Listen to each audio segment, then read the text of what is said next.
Hi friends, నేను మీ Venkateswarlu Venky truck వ్లాగ్స్కి స్వాగతం. మీరు ఇప్పుడు చూస్తున్నారు మనం జర్మనీలో ఉన్నాము. ఫస్ట్ ట్రిప్ ఇదే మన వంటిల్లు. మన ట్రక్లో మనకి ఇక్కడ క్యాబిన్లో ఒక ఆర్మర్ లాగా ఉంటుంది. ఆర్మర్లోనే మనం భోజనం చేసుకోవాలి. మనం ఈరోజు చికెన్ బిర్యానీ తయారు చేస్తున్నాం. అన్నీ రెడీ చేసుకున్నాం సామాన్లు. ఇక్కడ మిల్క్ ఆ డబ్బాలు ఉన్నాయి కదా, ఆ డబ్బాల్లోనే వాడతారు. ఆ ఎల్లో కలర్లో ఉండేటి గ్యాస్ స్టవ్కి ఫిల్ చేసేటివి. ఈరోజు చికెన్ బిర్యానీ రెడీ చేస్తున్నాం. మనం ఫస్ట్ సారి ఇండియన్ ఎక్స్పీరియన్స్ పాస్ చేయరు. మనం రెండోసారి కూడా మెంటర్తోనే వచ్చాము. అందువల్ల అన్నీ మనమే చేసుకోవాలి. చాలా కష్టం కూడా ఉంటుంది, అలాగే కష్టానికి తగ్గ ఫలితం కూడా వస్తుంది.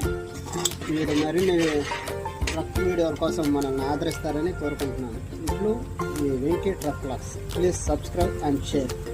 Thank you.